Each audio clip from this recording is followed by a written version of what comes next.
to gift someone Steam points. Hello everyone, welcome back to the channel, and in this video I'm going to show you how you will be able to gift someone Steam points. So for that, just open your Steam account, and after that just log into your account, and on the home screen just hover your cursor over the store section from the top, and in the drop down menu just select points shop.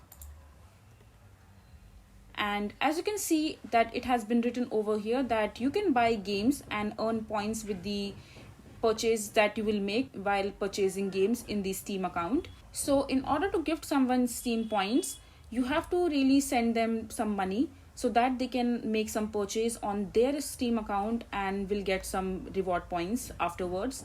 So if you don't know that how Steam point works, so just click on how to get points section, and it will show you that you can get 119 points for every 100 rupees that you will spend. So the ideal way of gifting someone Steam points is to give them a Steam gift card so that they can go ahead and buy something from some game from their Steam account, and in the reward they will get some points. So this way they will be able to receive Steam points as a gift from your end. I hope I'm able to answer your question regarding the gifting someone Steam points. So this is how you will be able to gift someone Steam points. I hope you find this video to be helpful. So that is it for this video. If you find this video to be helpful, make sure to hit that like button and don't forget to subscribe to our channel for more such informative videos, and I'll see you the next time.